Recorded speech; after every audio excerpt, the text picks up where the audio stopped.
দেশে কিছু বিদ্যমান সমস্যা আমরা দেখতে পাচ্ছি গত কয়েকদিন ধরে। মানুষের জীবনের নিরাপত্তা দারুণভাবে বিঘ্নিত হচ্ছে। আমরা সরকারকে দৃষ্টি আকর্ষণ করব যে এইদিকে সরকার যেন যথাযথ মনোযোগ দেন। ঈদের অগ্রিম শুভেচ্ছা। আর সবাই মিলে আসেন, আমরা আল্লাহর দরবারে দোয়া করি যেন সবাই মিলেমিশে দেশটাকে আমরা সুন্দর করতে পারি। এখানে সবাই অবদান রাখা দরকার। সরকারি দল, বিরোধী দল, নির্দলীয় যারা আছেন, এই সমাজকে আমরা ভালোবাসি। এই দেশ আমাদের প্রিয় দেশ। দেশ ভালো থাকলে ইনশাল্লাহ আমরা ভালো থাকবো। দেশ যদি খারাপ হয় আমরাও ভালো থাকতে পারবো না। তবে দেশে কিছু বিদ্যমান সমস্যা আমরা দেখতে পাচ্ছি গত কয়েকদিন ধরে। মানুষের জীবনের নিরাপত্তা দারুণভাবে বিঘ্নিত হচ্ছে।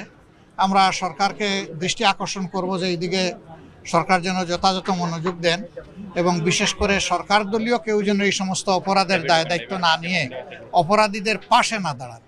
যদি অপরাধীদের পাশে সরকারি দলের লোকরা দাঁড়ানো শুরু করেন তাহলে এই সমাজ থেকে অপরাধ দূর করা একেবারেই অসম্ভব।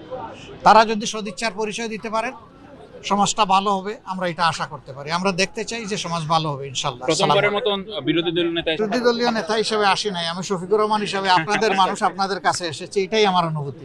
আরেকটা বিষয় ছিল যে আপনি জানেন যে সামনে যে অধিবেশন বসবে, মার্চের শুরুতে বসার কথা রয়েছে, এই ক্ষেত্রে রাষ্ট্রপতি নিয়ে নানা আলোচনা হচ্ছে এবং বিভিন্ন গণমাধ্যম আমরা দেখেছি যে তিনি থেকে যেতে পারেন তার মেয়াদ পর্যন্ত।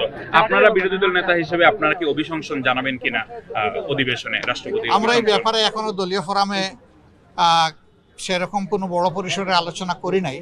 আমরা সবগুলা বিষয়ে আলাপ আলোচনা করে যেটা দেশের জন্য কল্যাণকর হবে, মঙ্গলজনক হবে, সেই সিদ্ধান্তই নেব।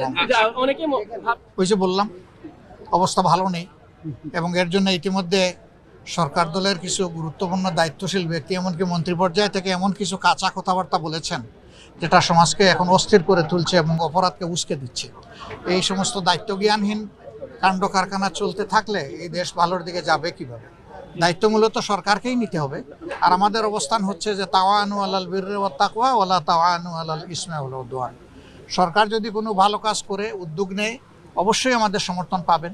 কিন্তু সরকার যদি জনগণের ক্ষতি করে, পরিবেশের ক্ষতি করে এবং আল্লাহর দিনেরও কোনো ব্যাপারে যদি সরকার বিপক্ষে দাঁড়িয়ে যায়, আমরা সেখানে ছাড় দিয়ে কথা বলবো না। বিরোধী দল হিসেবে আপনাদের ভূমিকাটা কি থাকবে? এই তো দেখবেন ইনশাআল্লাহ বিরোধী দল